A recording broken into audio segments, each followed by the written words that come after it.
ছোট্ট একটি মশা এখন বড় দুশ্চিন্তার কারণ। সারা দেশে ভয়াবহ রূপে ডেঙ্গু। মৌসুমের শেষের দিকে হলেও থামছে না এডিসের প্রকোপ। তাই এখন প্রশ্ন, তবে কি ডেঙ্গু হতে চলেছে বছরব্যাপী? এইসবই জানবো আজকের বদ্যিবাড়িতে। সঙ্গে আছি আমি মনির হোসেন এবং আমার সঙ্গে বদ্যিবাড়িতে আজকে উপস্থিত আছেন ইমেরিটাস অধ্যাপক ডাক্তার ABM আব্দুল্লাহ। স্যার, আপনাকে স্বাগত। কেমন আছেন? জি, আল্লাহর রহমতে ভালো আছি, ধন্যবাদ আপনাকে অনেক। স্যার, যেটা আসলে বলছিলাম যে এটা দিয়ে যদি শুরু করি যে ডেঙ্গু আসলে থামবে কবে? প্রথম কথা হলো আপনার কথার জবাবটা আগে দেই, শুধু দর্শকদেরকেও শুভেচ্ছা জানাই, স্বাগত জানাই। ওই যে বললেন ছোট্ট একটি মশা, আমাদেরকে সবাই সারা দেশে, পৃথিবীর অনেক দেশের মানুষকে কিন্তু একেবারে ভাবিয়ে তুলছে। অনেকে আতঙ্কগ্রস্ত, টেনশনে আছি আমরা। এবং এটা শুধু ডেঙ্গু না, এটা কিন্তু আরও কয়েকটা রোগ করে, ডেঙ্গু, চিকুনগুনিয়া, জিকা। তো যাই হোক, আমরা ডেঙ্গু প্রসঙ্গেই আসতেছি। এটা কিন্তু এবার ডেঙ্গুটা একটু আস্তে আস্তে কিন্তু ভয়াবহ রূপ দিচ্ছে যত দিন যাচ্ছে। কারণ একসময় ডেঙ্গু মনে করা হয়তো শহরের রোগ, জি, বড় বড় শহরে হয়তো, বিভাগের শহর, জেলা সদর। এখন কিন্তু এটা আর শহরে নাই, সারা দেশে কম বেশি কিন্তু ছড়িয়ে পড়ছে আর কি। সুতরাং এটা তো ভয়াবহ বটেই। এবং আপনি জানেন যে ইতিমধ্যে এবছর কিন্তু মারা গেছে প্রায় 212 জন আজকে পর্যন্ত, তাই না? এবং আক্রান্তের হার 50,000 ছাড়িয়ে গেছে। তো ডে বাই ডে বেড়েই যাচ্ছে। সবচেয়ে ইম্পর্টেন্ট হলো, একসময় ডেঙ্গুকে মনে করা হয়তো শহরের রোগ, মৌসুমি রোগ। শীতকালে, বর্ষাকালে, এপ্রিল মে থেকে শুরু হতো, বাড়তে বাড়তে সেপ্টেম্বর পর্যন্ত, সেপ্টেম্বর অক্টোবর, ওই শীতের শুরুতে এগুলো কমে যেত। কিন্তু এখন দেখা যাচ্ছে সারা বছর ব্যাপী। গত বছরও যদিও শীতকালে কম ছিল, কিন্তু আক্রান্ত কিন্তু ছিল অনেক বেশি। কম বেশি এটা মৌসুমি রোগ গান না, সারা বছর ব্যাপী। সুতরাং সেই দিক থেকে তো স্যার 1000-এর বেশি আক্রান্ত, সেটাই বলছি যে জানুয়ারিতে কমার কথা, কিন্তু বেড়েই যাচ্ছে। এবার জানুয়ারি থেকেই শুরু হয়ে গেছে, বাড়তে বাড়তে অক্টোবর পর্যন্ত তো বাড়ছেই আছে।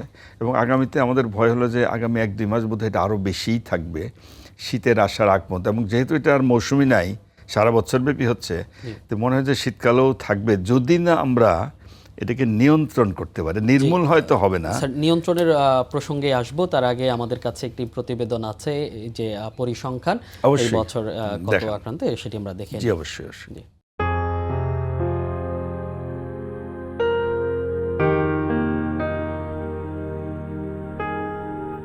ক্যালেন্ডারের হিসেবে শেষ ডেঙ্গু মৌসুম, কিন্তু হাসপাতালের চিত্র ভিন্ন। প্রতিদিনই বাড়ছে আক্রান্তের সংখ্যা, পাল্লা দিয়ে বাড়ছে মৃত্যুও। এরই মধ্যে চলতি বছর আক্রান্তের সংখ্যা ছাড়িয়েছে 50,000 আর মৃত্যু 2 শতাধিক। স্বাস্থ্য অধিদপ্তরের নিয়মিত ডেঙ্গু রিপোর্ট অনুযায়ী চলতি বছরের জানুয়ারিতেই আক্রান্ত হন 1161 জন, ফেব্রুয়ারিতে 374, মার্চে 336, এপ্রিলে 701, মেতে 1773, জুনে 5951, জুলাইয়ে 10,684, আগস্টে 10,496 এবং সর্বোচ্চ সেপ্টেম্বরে 15,866, আর অক্টোবরের প্রথম 5 দিনেই আক্রান্ত 2,556 জন।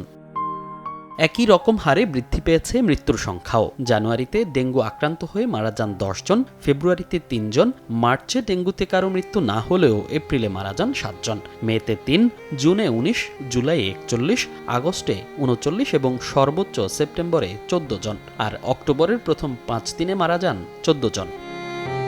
এবার সমান তালে ডেঙ্গু ছড়িয়েছে ঢাকার বাইরেও। সিটি কর্পোরেশনের বাইরে সবচেয়ে বেশি আক্রান্ত বরিশাল বিভাগে 13,886 জন, চট্টগ্রাম বিভাগে 7,611, ঢাকায় 7,556, রাজশাহীতে 3,271, খুলনায় 2,442, ময়মনসিংহে 1,207, রংপুরে 419 এবং সিলেট বিভাগে 150 জন। আর মৃত্যুর হিসেবে বেশি মৃত্যুও বরিশালে 32 জন, চট্টগ্রামে 25, রাজশাহীতে 10, ময়মনসিংহে 7, খুলনায় 5 এবং ঢাকা বিভাগে 3 জনের মৃত্যু হয়েছে। সেই সঙ্গে ডেঙ্গু তাণ্ডব চালিয়েছে ঢাকা সিটিতেও। চলতি বছর ঢাকা দক্ষিণ সিটিতে ডেঙ্গুতে আক্রান্ত হয়েছেন 7,572 জন, আর উত্তর সিটিতে 5,783 জন। এছাড়া ঢাকা উত্তর সিটিতে একই সময়ে ডেঙ্গুতে মারা গেছেন 28 জন, আর দক্ষিণ সিটিতে 102 জন। স্যার, আমরা যে প্রতিবেদনটি দেখলাম স্বাস্থ্য অধিদপ্তর থেকেই আসলে যে রিপোর্টটি দেওয়া, সেই রিপোর্ট এখানেও আমরা দেখতে পাচ্ছি যে বছরব্যাপী, যেমন জানুয়ারি ফেব্রুয়ারিতে দেখেছি, জুন কিছুটা কম ছিল, কিন্তু জুলাই, আগস্ট এবং সেপ্টেম্বরে সবচেয়ে বেশি আক্রান্ত হয়েছে, এবং অক্টোবরের এই 4-5 দিন যত গেছে তার ভিতর আক্রান্ত। এই যে এখন শীতের আসছে, এর ভিতরে বেড়ে যাচ্ছে, এই বেড়ে যাওয়ার আসলে কারণটা কি? প্রথম কথা আমরা তো রোগটা জানি, আমাদের দেশের মানুষ তো সবাই জানে চীনের রোগটা কে কীভাবে করতে হয়। এটা ছোট্ট মশা, এডিস মশা, তাই তো? এটা থেকেই তো হচ্ছে। এখন যেহেতু এটা এডিস মশার কামড়ে, ডেঙ্গু বাহিত এডিস মশা, যেহেতু এডিস মশার মাধ্যমে এটা হচ্ছে, এখন যদি আপনি এডিস মশা নিয়ন্ত্রণ করতে আমরা ব্যর্থ হই বা এডিস মশা নিয়ন্ত্রণ করতে না পারি, তাহলে তো বাড়তেই থাকবে। আপনি দেখেন এই বছরে গতকালকে মানে অনেক রোগী কিন্তু মারা গেছে, প্রায় 9 জন, তাই না? 9 জন মারা গেছে, আক্রান্তও কিন্তু অনেক ছিল, 1042 অনেক আক্রান্ত ছিল।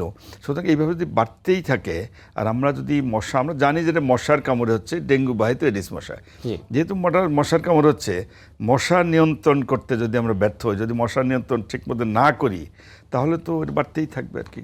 এবং যদি আমরা মনে করি বা মনে করছি শীতকালে হয়তো বা কমবে, কিন্তু হয়তো বা, কিন্তু মশা নিয়ন্ত্রণ না করলে মশা যদি বাড়তেই থাকে, মশা যদি তার বংশবৃদ্ধি করতেও থাকে, এবং তার বংশবৃদ্ধির অনেক কারণও কিন্তু রয়ে গেছে, সবগুলি যদি আমরা নিয়ন্ত্রণ করতে ব্যর্থ হই, তাহলে আগামীতেও কিন্তু, বিশেষ করে এই অক্টোবর আগামী মাস পর্যন্ত আমার মনে হয় এটা আরও বাড়তেই থাকবে এটা। এবং আপনারা বিভিন্ন সময় আপনারা চিকিৎসকরা সতর্ক করছিলেন, বলছিলেন যে এবার ধরন পাল্টে গেছে, সেই ধরনটা আসলে কি পাল্টে? এটাও একটা ইম্পর্ট্যান্ট।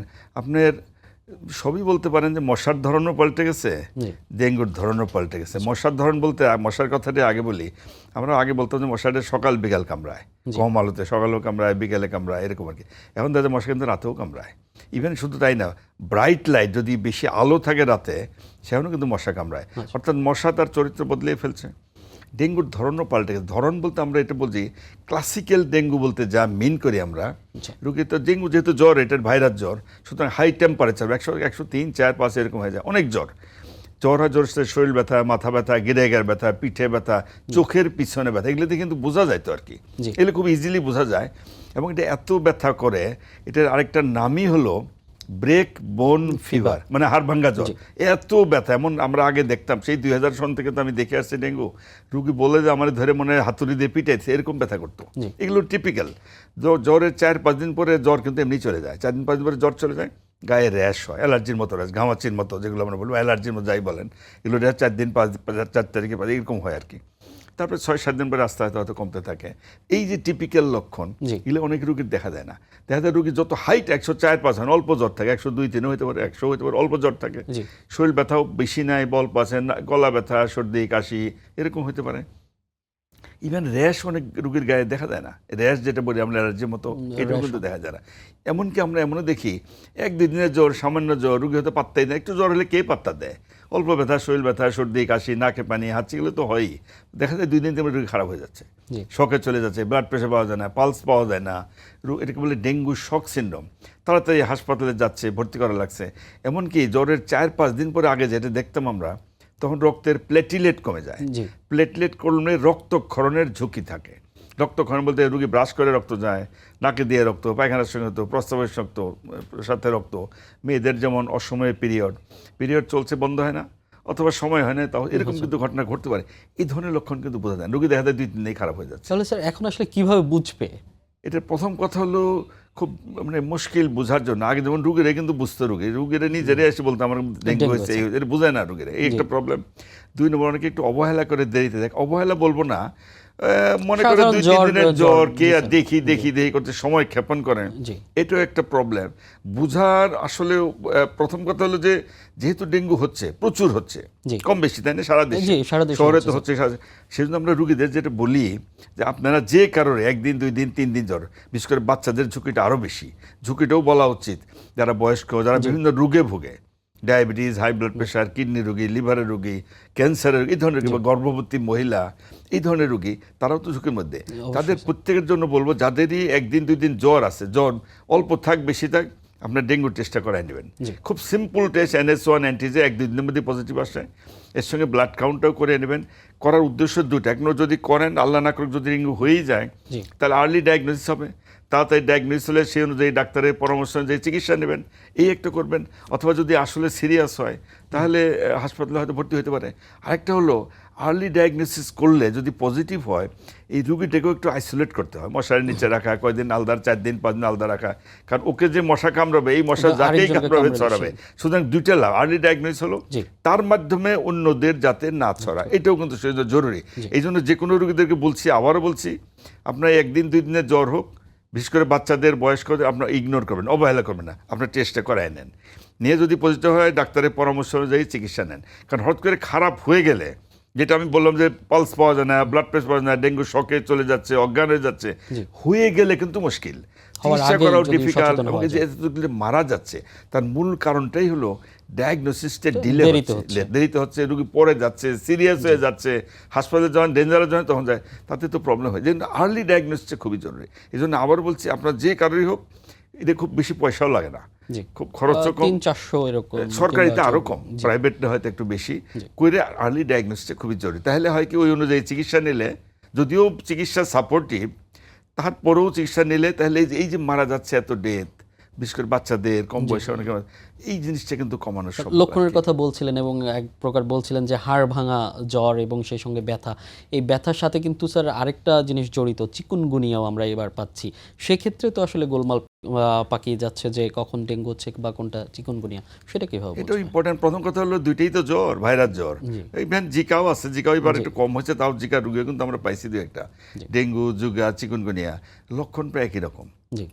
এরকম জ্বর, শরীর ব্যথা, মাথা ব্যথা, গেড়ে গেড়ে ব্যথা, রুচি নাই, বমি, পাতলা পায়খানা, এসব কিন্তু হতে পারে। তবে চিকুনগুনিয়াতে যেটা প্রবলেম হয়, এটা কিন্তু মশা একই, ওই এডিস মশাই, ওর কামড়ই হয়, ও কিন্তু এটারও বাহক। সুতরাং চিকুনগুনিয়াও হচ্ছে, এটা একটু খেয়াল রাখতে হয়। রুগী শান্ত চিকুনগুনিয়াতে এরকমই জ্বর হয়, বডির শরীর আরও ব্যথা হয়, ডেঙ্গুর চেয়ে ব্যথাটা আরও, ওটাও ডেঙ্গুতেও ব্যথা, কিন্তু এই ব্যথাটা মনে হয় আরও বেশি চিকুনগুনিয়াতে। আরেকটা হলো, অনেক শরীরে কিছু কিছু র্যাশ হয়, কারো র্যাশ হয় না। এখানে কিন্তু রক্তক্ষরণের ঝুঁকিটা কম থাকে চিকুনগুনিয়াতে। ইভেন প্লেটিলেটও কিন্তু অত কমে না।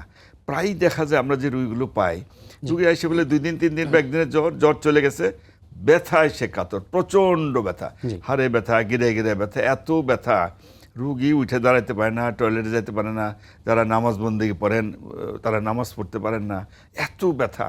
এবং এটার এমন একটা নামাজ, কিছু সবার যে হয় তা না, 80-90% মেজরিটি কিন্তু কিছু হয় না, অল্প ব্যথা হয়তো এমনি চলে যাচ্ছে। কিন্তু কিছু লোকের আমি দেখি এত ব্যথা, এই জন্য এটা অনেকেই বলে ল্যাংরা জ্বর। এটা কিন্তু আসছে সেই আফ্রিকার থেকে, নাম মানুষ হাঁটতেই পারে না, 2-3, আমি এমন রোগী দেখছি একেবারে 2-3 জন ধরে তাকে আনতে হয়েছে, হাসপাতালে গেছে, নড়তেই পারে না, এরকম কিন্তু হয়, একই রকম মোরলেস। এখানে ব্যথাটা কিন্তু সিরিয়াস। আরেকটা পয়েন্ট বোধহয় বলা ভালো, ডেঙ্গুতে যেমন মারা যায় বেশি, ডেথ রেটটা বেশি, রক্তক্ষরণের ঝুঁকিটা বেশি, প্লেটলেট কমে, যে কোনো রক্ত, বমির সঙ্গে, পায়খানার সঙ্গে, বা শকে চলে যায়, ডেঙ্গু শক সিনড্রোম, এগুলো কিন্তু চিকুনগুনিয়াতে ওইরকম পাওয়া যায় না। ডেথ রেট কিন্তু অত বেশি না, বা রক্তক্ষরণের ঝুঁকিও কিন্তু তেমন নাই। ওখানে একটাই প্রবলেম, মারাত্মক ব্যথা করে, সিভিয়ার পেইন, সিরিয়াস, এটাই কিন্তু চিকুনগুনিয়াতে প্রবলেম আর কি। এগুলো দিয়ে আমরা খুব ইজিলি ডিফারেন্সিয়েট করা যায়। আর সিম্পল টেস্ট করে, ডেঙ্গুর জন্য যেমন টেস্ট করা যায়, চিকুনগুনিয়ার জন্য টেস্ট করতে অ্যান্টিবডি। কিন্তু একটু খেয়াল রাখতে হবে, ডেঙ্গুতে NS1 অ্যান্টিজেন যেমন করে আমরা 1-2 দিনের মধ্যে পজিটিভ হয়, চিকুনগুনিয়ার ওই অ্যান্টিবডি টেস্ট করা হয়, এটা অনেক সময় 1-2 দিনের মধ্যে করলে কিন্তু অনেক সময় বোঝা যায় না, এটা রক্তের 4-5 দিন পরে করতে হয় আর কি। আগে কিন্তু আর্লিতে মিস হওয়ার সম্ভাবনা থাকে। তাতে প্রবলেম হয় কি, আগেই যদি কেউ টেস্ট করে ফেলায়, তখন হয়তো মনে করছে নেগেটিভ আসবে, তখন বলে আরে আমার তো হয় নাই, এইটা বলে সে বসে থাকে, এরকম হতে পারে। সেই জন্যই বলবো যে অন্তত ডেঙ্গুর টেস্টটা বেশি জরুরি। কিন্তু যে কারোরই জ্বর 2-3 দিন হলো, জ্বর চলে গেল, প্রচণ্ড ব্যথা, এটা ধরেই নেন চিকুনগুনিয়া হয়ে গেছে। এবং আমরা প্রচুর রোগী পাচ্ছি এবার পুরা দেশে। কিন্তু সেই সঙ্গে স্যার এখন যেহেতু আবহাওয়ার পরিবর্তন হচ্ছে, সেক্ষেত্রেও তো আমরা জ্বর, সর্দি কিংবা এরকম লক্ষণ বেশিই দেখতে পাচ্ছি। না, সেটাও একটা ইম্পর্টেন্ট প্রশ্ন। কারণ আবহাওয়ার পরিবর্তনে ডেঙ্গু যে হচ্ছে, ডেঙ্গু, চিকুনগুনিয়া জিকাল তো হচ্ছেই, অন্য ভাইরাস জ্বর, যে কোনো ভাইরাস হচ্ছে। যেমন আমরা সবাই জানি এই আবহাওয়ার পরিবর্তন হলে যে কমন কোল্ড, এই সর্দি, কাশি, কমন কোল্ড, ইনফ্লুয়েঞ্জা, এগুলো তো বিশেষ করে বাচ্চাদের রেসপিরেটরি ভাইরাস, সিনসিটিয়াল ভাইরাস বলে, রেসপিরেটরি ইনফেকশন হয়, এগুলো তো হতেই পারে। এগুলো ধরেন সর্দি কাশি তো খুব ডেঞ্জারাস না, নর্মাল সর্দি কাশি, নাকে পানি, এগুলো তো হইতেই পারে। এগুলোও তো হয়তো 5-7 দিনে এমনি ভালো হয়ে যায়। ওই একটা ডক্টর সৈয়দ মুস্তফা আলীর একটা গল্প আছে না, সর্দি কাশি চিকিৎসা দিলে 7 দিন লাগা, চিকিৎসা না দিলে কিন্তু 1 সপ্তাহ লাগে, এমনি ভালো হয়ে যায়। সেগুলো তো ডেঞ্জারাস না, কিন্তু এবং লক্ষণ প্রায় কিন্তু একরকম, যদিও ওগুলোতে অতটা র্যাশ হয় না, হতেও পারে, ব্লিডিং অতটা ঝুঁকি নাই। তারপরেও আমরা এই জন্যই বলি যে ডেঙ্গুর টেস্টটা আপনার করায় নেবেন, এই কারণে যেন মিস না হয়।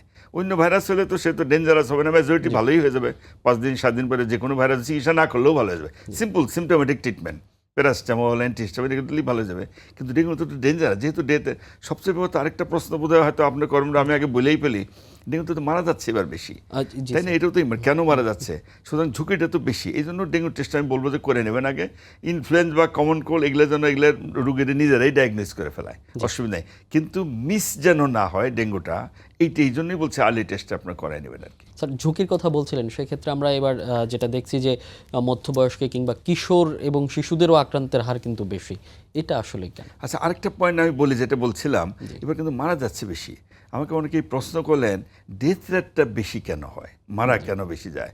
প্রথম তো বলছি যে একটু দেরিতে ডায়াগনোসিস হয়, দেরিতে আসে, অবহেলা করে, এগুলো একটা কারণ। হাসপাতালে পরে যায়, ডাক্তার কাছে পরে, এটা তো একটা কারণ। দ্বিতীয় কথা হলো ডেঙ্গুর কিন্তু 4টে সেরোটাইপ থাকে। আচ্ছা, ডেন 1, 2, 3, 4। আপনি যদি প্রথমবার আক্রান্ত হয়, ধরুন ডেন 1 দ্বারা, প্রথমবার কিন্তু সিরিয়াস হয় না। এটা হচ্ছে ইনফ্লুয়েঞ্জা, কমন কোল্ড এরকমই, রুগী হয়তো জানেও না, এমনি জ্বর করে ভালো হয়, কিছুই নেই। যদি সেকেন্ড টাইম হয়, থার্ড টাইম হয়, ফোর্থ টাইম হয়, তাহলে সিরিয়াস হয়। এবার যারা মারা যাচ্ছে তারা আগে কোনোবার আক্রান্ত ছিল।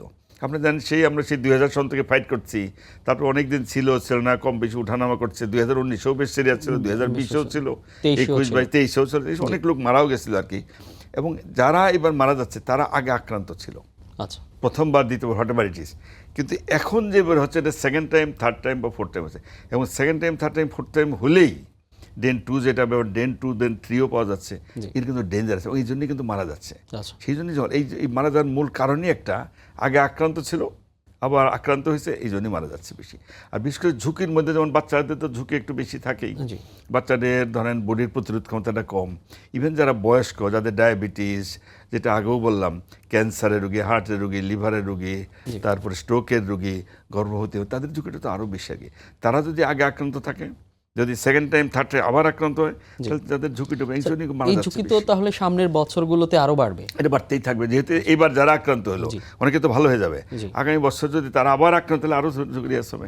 তার মানে আগে একবার আক্রান্ত হয়ে গেছে, তারপরে আক্রান্ত যদি আবার সিরিয়াস তো হইতেই পারে আর কি। সেক্ষেত্রে আসলে করণীয় কি? না, আমাদের প্রথম করণীয় হলো, এটা যেহেতু আমরা জানি এটা তো হলো মশার কামড়ে হচ্ছে, করণীয় বলতে একটাই, প্রতিকার প্রতিরোধ। আপনি যদি প্রতিকার প্রতিরোধ না করতে পারেন তাহলে তো ডেঙ্গু ঠেকাইতে পারবেন না। যেমন আমি ডাক্তার হিসেবে বা আমাদের ডাক্তাররা যারা আমরা চিকিৎসা করি, রুগী আমাদের কাছে এলে আমরা চিকিৎসা করব, তা আমরা তো চাই যেন রুগী না হয়, আক্রান্ত না হয়। আক্রান্ত হলেই তো ঝুঁকিপূর্ণ হয়ে যাচ্ছে। সেই জন্য আমাকে প্রতিকার প্রতিরোধের দিকে জোর দিতে হবে বেশি। এবং প্রতিকার বলতে 1 নম্বর প্রতিকারই হলো মশাকে নির্মূল করা না করলেও নিয়ন্ত্রণ করতে হবে। 1 নম্বর, নিজেকে মশার কামড় থেকেও বাঁচাইতে হবে, কারণ মশার কামড়ই হচ্ছে, বিশেষ করে বাচ্চারা, বয়সা, যে কেউ হোক আর কি, এটাও ইম্পর্টেন্ট বেশি। সুতরাং মশা যেহেতু আজ পর্যন্ত এখন কিন্তু ওইরকম টিকা বা ভ্যাকসিন নিয়ে অনেকে কথাবার্তা আছে, ভ্যাকসিন কিছু কিছু এখনও ট্রায়াল চলছে, অনেক দেশে দিচ্ছে, আসছে, তাই না? ডেন ভ্যাকসিন আছে, তারপরে কিউ ডেঙ্গা আছে, এগুলো আছে। কিন্তু এটা ওই গণটিকা বলতে যা মিন করে ওইভাবে দেওয়া হচ্ছে না। সুতরাং আমাদেরকে মশা নিয়ন্ত্রণের ব্যবস্থা করতে হবে। আরেকটা কথা মনে রাখতে হবে, এই মশাকে বলা হয় গৃহপালিত মশা, ডোমেস্টিক মশা। অনেকে একসময় বলতো ঠাট্টা করে ভদ্র মশা। ভদ্র মানে সুন্দর সুন্দর ঘর বাড়ি, দালান কোঠা, ওগুলোতে বাস করে, এটা তাই না, পাশাপাশি বসবাস করে, তাই না? সুতরাং আপনার ঘর বাড়ি পরিষ্কার পরিচ্ছন্ন দায়িত্ব তো আপনাকে নিতে হবে। এখানে প্রশাসনের দায়িত্ব আছে, জনগণের কিন্তু দায়িত্ব আছে, অর্থাৎ উভয়ের লাগবে। এটা যদি সমন্বিত পদক্ষেপ না হয় তাহলে তো আপনি নির্মূল করতে পারবেন না। যেমন ঘরের বাইরে যে কোনো, এই যে এখন কিন্তু ঝামেলা হচ্ছে, এই যে একটু গুড়ি গুড়ি বৃষ্টি হচ্ছে 2 একদিন পর পর, এই যে থেমে থেমে বৃষ্টি, এইটা ডেঞ্জারাস। থেমে থেমে বৃষ্টি হলে পানি জমে, যে কোনো এই যে কত রকমের রাস্তাঘাট খুঁড়তেছে, কত রয়ে গেছে বাইরে। না, আপনি একটা ডাব খেয়ে খোসা ফালায় না, ওই ডাবের পানি জমার মধ্যে হয়, চিপসের প্যাকেটের মধ্যে হয়, তারপরে যে চা খায় আজকাল প্লাস্টিকের প্যাকেট খেয়ে ফেলে দেয়, পানি জমা দেয়। অর্থাৎ এই যে থেমে থেমে বৃষ্টি হয়, যেখানেই পানি জমবে এই মশা কিন্তু ডিম পারবে, ঘরের বাইরে কথা বলছি। এবং এইগুলো আবার আপনার ঘরে আসবে, আপনার ঘরে জমা পানি পেলেই ওখানেও ডিম পারবে। যেমন ধরেন কমোডে করতে পারেন, ফ্রিজের নিচে, এসির নিচে, বা ধরেন ছাদে। আজকাল কিন্তু ছাদ বাগানও আছে, আমি ছাদ বাগানের বিরোধিতা করছি না, এটাও ঠিক আছে, কিন্তু সেখানে ওই যে টপ থাকে, ড্রাম থাকে, পানি জমা, ওর মধ্যে কিন্তু ডিম পারে, ঘরের চতুর্পাশে ডিম পারতে। অর্থাৎ বাইরে, ঘরের বাইরে পরিষ্কার পরিচ্ছন্ন দায়িত্ব কিন্তু প্রশাসনের। সেখানে যা যা করা দরকার, কোথাও যেন জমা পানি না থাকে, এগুলো ঠিক করতে হবে। আর নিজের ঘরের পরিষ্কার পরিচ্ছন্নের দায়িত্ব আপনাকে 3 থেকে 5 দিনের বেশি কোথাও যেন জমা পানি না থাকে। এটা পরিষ্কার পরিচ্ছন্ন করতে হবে। ফ্রিজের নিচে বলেন, এসির নিচে বলেন, হাড়ি বলেন, যাই বলেন, এগুলো পরিষ্কার করতে হবে। সুতরাং এটা ছাদ বাগানেও পরিষ্কার পরিচ্ছন্ন রাখতে হবে, নাহলে তো আমরা মশার নিয়ন্ত্রণ করতে পারবেন না। কারণ মশার নিয়ন্ত্রণ যদি না করতে পারেন তাহলে কিন্তু এই ডেঙ্গু কমাতে পারেন। আরেকটা হলো বড় বড় শহরে যেমন সিটি কর্পোরেশনের দায়িত্ব, কিন্তু আবার শহরের অনেক কিছু সিটি কর্পোরেশনের আন্ডারে নাই। যেমন এয়ারপোর্ট আছে, ওখানে কিন্তু আলাদা অথরিটি। তারপরে ধরেন রাজুক আছে, এরকম অনেক জায়গায় আছে, বিভিন্ন জায়গায় সব পক্ষের আসলে সমন্বিত পদক্ষেপ দরকার। আমি তো হয়তো ঢাকা শহর না, ঢাকা শহরের উত্তর দক্ষিণ এখানেও কিন্তু সমন্বয় দরকার। আর সবচেয়ে বড় কথা পুরো দেশেই তো হচ্ছে। সুতরাং যেখানে জমা পানি থাকে, বৃষ্টি হচ্ছে, এগুলো যদি সুন্দরভাবে নিয়ন্ত্রণ করতে না পারেন তাহলে কিন্তু মশা নিয়ন্ত্রণ করতে পারবেন না। সমন্বিত পদক্ষেপের কথা আমরা সেই অনেক আগ থেকেই আপনাদের মুখে শুনছি যে সমন্বিত পদক্ষেপ দরকার, কিংবা কারা কারা সমন্বয় করবে। এই সমন্বয়টা আসলে কেন হচ্ছে না বলে মনে করেন? এখন প্রশাসন, আমি আমার দায়িত্ব পালন করব, প্রশাসন তার দায়িত্ব পাবে। আমি আমার ঘরের পরিষ্কার পরিচ্ছন্ন দায়িত্ব আমাকেই করতে হবে, কারণ সিটি কর্পোরেশনের লোক এসে আমার ঘর তো আর পরিষ্কার করবে না। সুতরাং আমার নিজের ঘরের দায়িত্ব কিন্তু আমাকেই নিতে হবে। আর বাইরে তো তাদের কাজ তো তাদের করতে হবে। এটা তারা যদি না করেন, মশা যদি নিয়ন্ত্রণ করতে না পারেন, তাহলে তো এটা ছড়াইতেই থাকবে। কিন্তু এবং শুধু তো যেটা বললাম, এটা শুধু ঢাকা শহরে তো না, চিটাগাং, রাজশাহী, বরাবর সারা দেশে তো হচ্ছে। সুতরাং এটা প্রত্যেকের, ইভেন আপনি ধরেন গ্রামে গঞ্জে, উপজেলা বলেন, ইউনিয়ন বলেন, ওখানেও কিন্তু সমন্বিত পদক্ষেপ দরকার। আমি তো মনে করি জনগণকে এখানে ইনভলভ করতে হবে। আপনার ধরনের যারা যারা আছেন এলাকায়, যারা প্রশাসনের দায়িত্বে রয়ে গেছেন, তাদের কিন্তু সবাই একসাথে যদি কাজ না করেন তাহলে তো মুশকিল। মশা তো বাড়তেই থাকবে। এলাকা ভিত্তিক কাজ, এলাকা প্রত্যেক জায়গায়, এলাকা মানে প্রত্যেক এলাকায় আপনি ছাত্র, শিক্ষক, যুবক, জনতায় সবাই মিলেই করতে হবে। ইভেন অনেক স্কুল কলেজ যাই বলে, স্কুলেও তো পরিষ্কার পরিচ্ছন্নতা, স্কুলের চতুর্পাশে ডোবা থাকতে পারে, নোংরা থাকতে পারে, ময়লা থাকতে পারে, সেখানেও পরিষ্কার পরিচ্ছন্নতা রাখবে। আর যারা বড় বড় শহরে, এখন তো সিটি কর্পোরেশনের দায়িত্ব বা পৌরসভা যেখানে আছে তাদের দায়িত্ব, তারাও কিন্তু তার দায়িত্ব যথাযথভাবে যদি পালন না করেন তাহলে মশা তো বাড়তেই থাকবে। আর মশা যদি বাইরে, আমরা যতই কথা বলি, এটা তো ঠেকাইতে পারবেন না। আর সবচেয়ে কথা যেটা বলছি, চিকিৎসা হিসেবে আমরা রুগী আসলে চিকিৎসা দেব, আমি চাই যেন রুগী আক্রান্ত হয়, মশা যেন না কামড়ায়, রুগী যেন আক্রান্ত না হয়। আরেকটা কথা বলা ভালো, নিজেকে মশার কামড় থেকে বাঁচাইতে হবে। বাচ্চাদের কাপড় চোপড় পরে রাখবে, খোলা যেন না থাকে বেশি। অনেক সময় স্কুলে বাচ্চারা হাফ প্যান্ট পরে যায়, সেখানে ফুল প্যান্ট পরবে, জুতা পরে যাবে, এটাও করতে হবে আর কি। আর যখনই দিনে বলেন, রাতে বলেন, যখন ঘুমাবেন, মশার দিনেও ঘুমাতে, কারণ এটা দিনেও কামড়ায়, দিনের বেলা মশারি টানাতে হবে, রাতেও মশারি টানা হবে। আর মশাকে মারার জন্য আর যা যা ব্যবস্থা করার সেটাও করতে হবে। অর্থাৎ ব্যক্তিগত সতর্কতাটা ইম্পর্টেন্ট।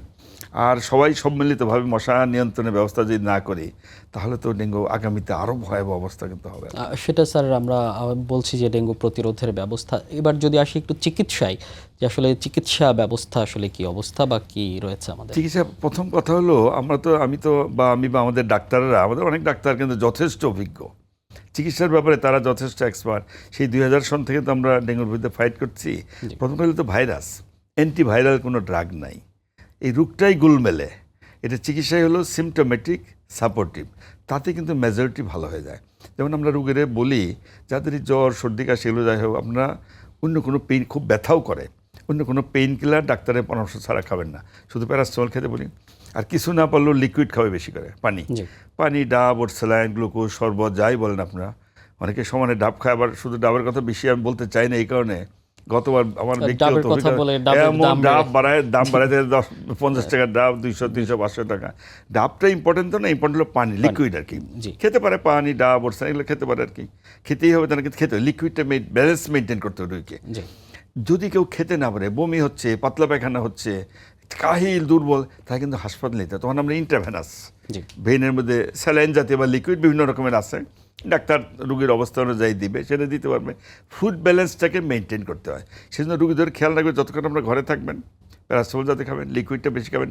কিন্তু যদি খেতে না পারে, বমি হচ্ছে, পাতলা পায়খানা হচ্ছে, ইভেন যাদের কোমরবিডিটি বলি আমরা, যেমন বয়স্ক মানুষ, ডায়াবেটিস, হাই ব্লাড প্রেশার, অন্য রোগ আছে, ইভেন গর্ভবতী মহিলা, তাদের কিন্তু ডাক্তারের কাছে অবশ্যই পরামর্শ নিয়ে তাদের কিন্তু হাসপাতালে ভর্তি হয়ে চিকিৎসা নিতে হবে ডাক্তারের অবজারভেশনে। তাহলে কিন্তু রুগীর আমরা ডেথ রেটটা কিন্তু কমাইতে পারি। স্যার, আমরা একদম শেষের দিকে চলে এসেছি। সবশেষ যদি জানতে চাই যে যারা আক্রান্ত হচ্ছেন কিংবা আমরা যারা এখনো সুস্থ আছি, তাদের জন্য কি পরামর্শ রয়েছে, যেহেতু এখন যেই ডেথ রেট এবং আক্রান্তের হার দুটোই আসলে বাড়ছে সমান তালে, এবং আপনি আপনার আলোচনায় বলছিলেনও যে এই যে শীতেও কিন্তু কমবে বলে মনে হচ্ছে না, বা ধীরে ধীরে এটা বাড়তেও পারে, তো সেই ক্ষেত্রে পরামর্শ কি আছে? না, প্রথম কথা হলো যে কথাগুলো আগেও বললাম, আমাদের মশা নিয়ন্ত্রণের কার্যকরী পদক্ষেপ, বাস্তবসম্মত পদক্ষেপ, আধুনিক বিজ্ঞানসম্মত মশা নিয়ন্ত্রণের পদক্ষেপটা গ্রহণ করতে হবে 1 নম্বর। আর জনগণের যে দায়িত্ব, তারা মশার কামড় থেকে নিজেকে বাঁচাইতে হবে, কারণ কেউ তো যে কারো যে কোনো সময় তো হতে পারে এটা। এবার দেখেন ইয়াংদেরও কিন্তু হচ্ছে, তরুণদের হচ্ছে, কম বয়সের ছেলেদের হচ্ছে, বাচ্চাদের হচ্ছে, যারা মধ্যবয়সী তাদেরও, সবার তো হচ্ছেই। সুতরাং নিজেদেরকে মশার কামড় থেকে বাঁচাইতে হবে, এটাই সবচেয়ে জরুরি।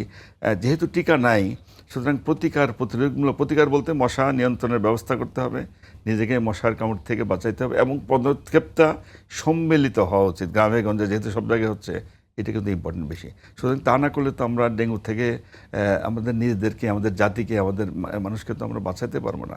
এটা কাউকে আমি ভয় ধারণের জন্য বলছি না, আপনারা যেন সতর্ক হন, থাকেন, এবং যে কারোরই সামান্য জ্বর সর্দি কাশি কেউ অবহেলা করেন না, সময় মতো টাইমলি ডাক্তার কাছে যাবেন। বিশেষ করে যারা অন্য রোগে ভোগেন, কোমরবিডিটি যেটা বলছি, গর্ভবতী মহিলা, ছোটো বাচ্চা, তারা ডাক্তারের পরামর্শ নেবেন। জি, অসংখ্য ধন্যবাদ স্যার আপনাকে। ধন্যবাদ আপনাকেও। দর্শক, ডেঙ্গু রোগের সবচেয়ে বড় প্রতিষেধক সচেতনতা। এই সচেতনতা সামাজিক, পারিপার্শ্বিক এবং ব্যক্তিগত, সবাই সচেতন হলেই সম্ভব ডেঙ্গু প্রতিরোধ। আজ এ পর্যন্তই, দেখা হবে অন্য কোনো পর্বে। ততক্ষণ ভালো থাকুন, সুস্থ থাকুন আর সঙ্গে থাকুন সময়ের।